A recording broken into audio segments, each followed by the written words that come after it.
Hey guys, what's up? This is Panther Dragon, and today we'll be going over the top 5 best top laners for solo queue. So things haven't really changed since patch 4.12. It's relevantly the same champions, but just a few champions have been moved left and right, and so not much champions have really changed. And so with that being said, let's get started. So previously we had Ryze at number 5, but with the recent nerfs to Lulu, I do feel like she's a bit weaker than Ryze right now, so she takes a place at number 5. And previously at number 4 was Lulu.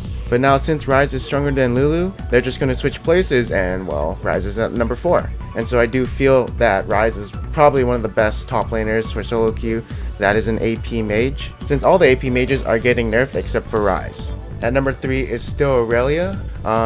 She's like the new Jax. She has huge power spikes at certain levels, and once she gets her Triforce. And the way I see it, if you're a good Aurelia and you know how to play her, you can easily carry games by yourself. Alright, so at number 2 is still Nidalee. She is that annoying cat who split pushes, is really good at early game and mid game. And yeah, really, not much has really changed. I do still feel that her presence around the map if she wins a lane is really high. And I didn't really state this in the last video, but Nidalee has really strong base damages, so it's really easy for her to build tank. And yeah, she's just OP right now, like at least for solo queue. And to be effective at her, you gotta know her pretty well, you gotta play her really good, etc, etc. And she's really annoying to deal against and usually wins when she's on the other team. And at number 1 was previously Lucian, but obviously he got nerfed, he's not super OP. The only reason I listed as number 1 was because he was super OP, and usually the team he was on usually won the game because he was just so mobile. He was like Ezreal but did a lot of damage. And now the one to replace him is a sleeper OP champion who just came out recently, which is pretty funny to me. It is none other than Maokai. So why is Maokai so strong? Alright, so his laning phase is decent. He can do farewell against other laners right now.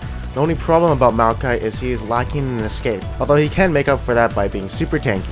Now if he does get a gank, he has really good follow-up as he does provide a lot of CC, and it's also reliable, so that's pretty good. And I guess you can say he's kind of like a better version of Gragas. But anyways, it's not his laning phase that makes him so dominant, it's his mid game and late game team fighting. Like, this is how much I'm scared of Maokai. If I fucking know he's on the other team and we have some shitty picks on our team, like we don't have a good team comp, then I dodge the games because I know we'll lose mid game and late game. And if you ever see a Maokai with 4,000 hit point with Rod of Ages, Warmogs, and Spear Visage, he just becomes unkillable, and also he becomes really annoying since he has really strong base damage. On top of all that, he's giving 20% damage reduction to his whole team.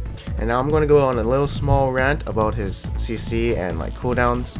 Okay, so his W has a 9-second cooldown with a 2-second root, and with enough cooldown reduction that can become a 6-second cooldown, along with his Q, which is a 6-second base cooldown, which does knock up people and give a 1.5-second slow. And yeah, basically if you get the mid game and late game and all the lanes go even and the enemy has Maokai, you will lose that game. You will probably lose all the team fights since you cannot burst anyone down. And yeah, right now Maokai is just so stupid right now. He's pretty good, and yeah, he's a better top laner than a jungler right now. And yeah, he does fit that top tank meta thing going on out there. And yeah, that's basically it, and he's super strong right now, so if you have the chance to pick him top lane, go for it. He's also really easy to use, so if you just kinda are forced into top lane, I recommend you playing him. So hey, that's the end of this video. Thank you for watching. If you guys enjoyed this video, check out my other tier list, and if you want an in-depth description on the other champions that I went through but quickly skimmed through, check out the description for the patch 4.12 top laners, and yeah, if you really enjoyed this video and want to see more, click that subscribe button, and I will see you guys next time.